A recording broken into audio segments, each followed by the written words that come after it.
Aha, deməli, burada ilk öncə baxırıq silindrik proyeksiyaya. Gəlin bir silindrik proyeksiyaya nəzər yetirək. Gördüyümüz, bax, bu silindrik proyeksiyadır. Gördüyünüz kimi silindir formasındadır.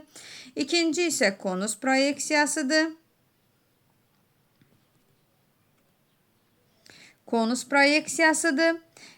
Üçüncü isə azimutal proyeksiyadır. Gördüyünüz kimi azimutal müstəvi şəklindədir. Konus proyeksiyası isə konus şəklindədir. İndi gələk bunlar haqqında qısa məlumatlar əldə eləyək. Görək nədir bu proyeksiyaların mahiyyəti.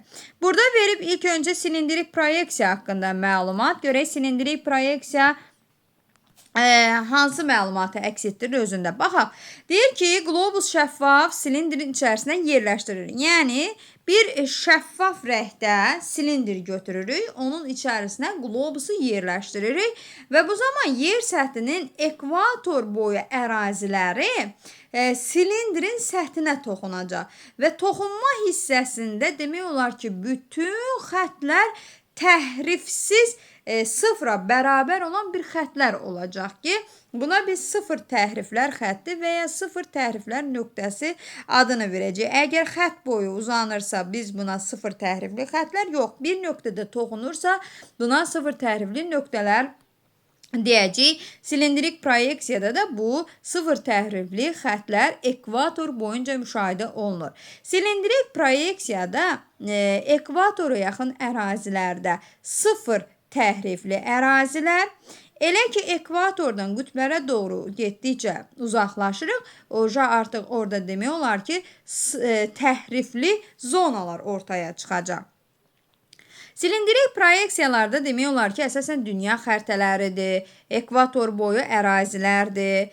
Bunlar hər birisi bu proyeksiya əsasında tərtib olunur və burada paralel və meridianların formasına gəldikdə isə paralel və meridianlar demək olar ki, düz bucaq altında kəsişirlər və düz xətt şəklində təsvir olunurlar. Bu bizim bayaq da qeyd etdiyimiz kimi silindrik proyeksiyamızdır. Keçdik növbətiyə konus proyeksiyasına. Görək konus proyeksiyası hansıdır? Baxın, burada konus proyeksiyasının şəklini veribdir. Konus şəklindədir.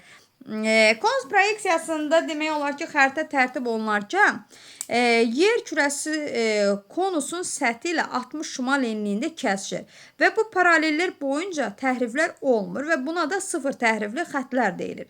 Əgər həmin ərazilərdə sıfır təhrifli xətlər varsa, deməli burada təhrif yoxdur. Elə ki, mən bu təhriflərdən ekvatora doğru uzaqlaşıramsa, burada demək olar ki, təhriflər ortaya çıxacaq. Konus proyeksiyasında əsas qütb ətrafı və mülayim enliklərdə yerləşən ərazilərin tərtib olunması zamanı istifadə olunur və burada paralellər qövs şəklində, meridianlar isə bir mərkəzdən çıxan düz xətlər şəklində təsvir olunur. Üçüncü gəldi azimutal proyeksiya. Azimutal proyeksiya isə köməkçi həndəsi səth kimi müstəvidən istifadə olunur burada. Müstəvinə aparıb yer kürəsinin müəyyən bir hissəsinə toxundurduqda orada mütləq ki bir nöqtə həmin müstəviyə toxunur və bu sıfır təhrifli nöqtə adlanır. Əsasən də Antarktida materikinin, Şimal Buzlu okeanın tərtibində və ya kiçik ərazilər tərtib edərkən istifadə olunur. Eyni zamanda yarım kürələrin xəttəsini də azimutal proyeksiyada tərtib etmək mümkündür. Bu ərazilərdə paralellər demək olar ki, çevrələr şəklində, meridianlar isə bir mərkəzdən çıxan radiuslar kimi təsvir olunur. Çoxüzlü proyeksiya isə yer kürəsinin səthi kürə deyil, çoxlu sayda trapeziyalara bölünmüş çoxüzlü kimi qəbul edilir və burada da onun təsviri göstərilibdir gördüyünüz kimi. Bu proyeksiyalar kiçik ərazilərin təsvirində, yəni əsasən topoqrafi xəritələrin tərtibi zamanı istifadə olunur.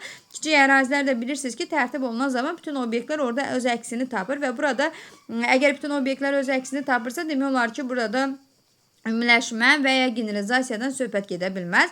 Xəritələrin miqyası böyük olur və təhriflər bayaq dediyimiz kimi çox az olur. Azərbaycanın xəritələri isə bərabər bucaqlı, konus və çoxüzlü proyeksiyalar şəklində tərtib olunur. Burada belə bir məlumat var uşaqlar. Deyir ki, təhriflərin dərəcəsi təsvir olunan ərazinin böyüklüyündən və coğrafi enlikdən asılıdır. Bayaqlar isə dediyimdir bunlar hamısı.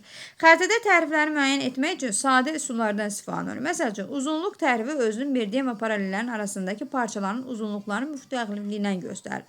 Meridian və paralel arasındakı bucaqlar 90 dərəcədən fərqli olarsa, baxın, meridian və paralellərin arasındakı bucaq ki var, o 90 dərəcədən fərqlidirsə, deməli burada təhrif var.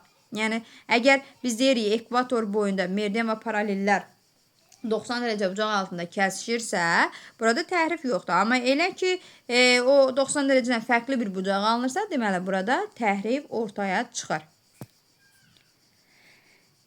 Aha.